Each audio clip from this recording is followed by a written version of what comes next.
हमारा मुल्क इंडिया यानी कि भारत के संविधान यानी कि आइन से चलता है।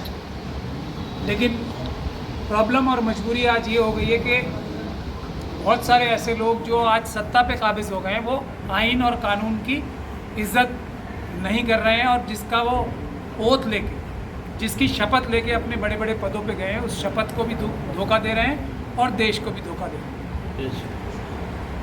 हम ये वी द इंडियन मुस्लिम्स या we the Muslims of India और हम भारत के मुसलमान अपने ऊपर, अभी मौलाना ने भी बताया था आप सब लोगों को, अपने ऊपर हमने एक से बढ़कर एक जुल्म और ज़्यादती सही, लेकिन आज मुसलमानों को निशाना बना के, मुसलमानों को एक फलक्रम बना के पूरे मुल्क को तबाह किया जा रहा है। हिंदू मुस्लिम के फसाद कराए जा रहे हैं और एक ऐसी नफ़रत की आग बो दी गई है जिससे हमारे दुश्मन मुल्क जो है पाकिस्तान और चाइना, उनको फ़ायदा होगा। तो क्या अब भी मुसलमान चुप रहेंगे?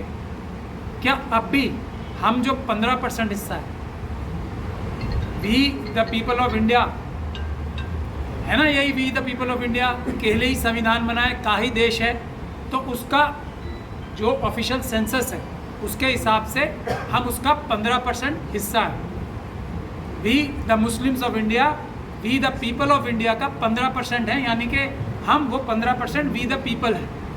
तो लेकिन मुसलमानों ने इस मुल्क के लिए, आज़ादी के लिए, उससे पहले भी और आज़ादी के बाद भी मुश्किल हालात में भी सबसे ज़्यादा मुल्क के लिए काम किया है। मुल्क के लिए हमेशा 10 कदम आगे रह के काम किया है इस मुल्क को बनाने में। आज भी फॉरेन एक्सचेंज सबसे ज़्यादा मुसलमान ही लाते हैं। जब इतना बड़ा ख़तरा मुल्क के ऊपर मंडरा रहा है तो मौलाना तौक़ीर रज़ा ने एक फ़ैसला किया और मैं उसमें उनके साथ पूरी तरह साथ हूँ कि मुस्लिम कम्युनिटी को आगे आके अपनी देश की हिफाजत करनी चाहिए।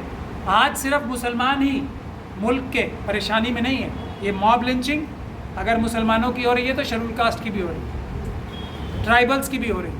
अगर दंगों में मुसलमानों को मारा जा रहा है तो आप देखेंगे मणिपुर में भी मारा जा रहा है, वहाँ ट्राइबल्स मारे जा रहे हैं। तो कमोबेश जो ट्राइबल्स और शेड्यूल कास्ट और शेड्यूल ट्राइब हैं और जो दूसरी अक़लियतें हैं, सिख, क्रिश्चियन, बौद्ध, उनके हालात भी मुसलमानों जैसे ही हैं।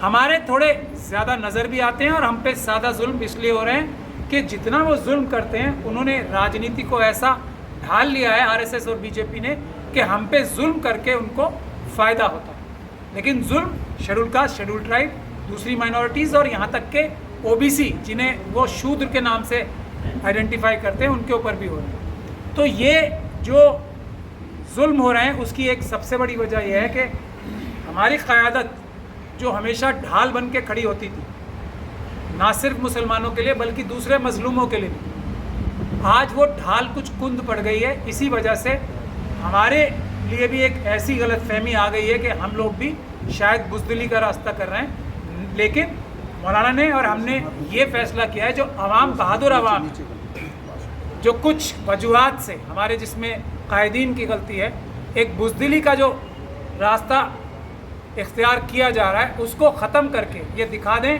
कि इंडियन मुस्लिम यानी कि we the Muslims of India देश को बचाने के लिए, देश की अक़लियतों, कमज़ोरों, मज़लूमों को बचाने के लिए, देश के हर एक वीकर सेक्शन को बचाने के लिए सबसे आगे रह के उनकी लड़ाई लड़ेंगे। तो ये हमारा जो रामलीला मैदान में 29 तारीख को सुबह 11 बजे से जो हम भारत के मुसलमान एक मुस्लिम महापंचायत कर रहे हैं, तो हम देश का वो 15% हिस्सा है वी द पीपल का।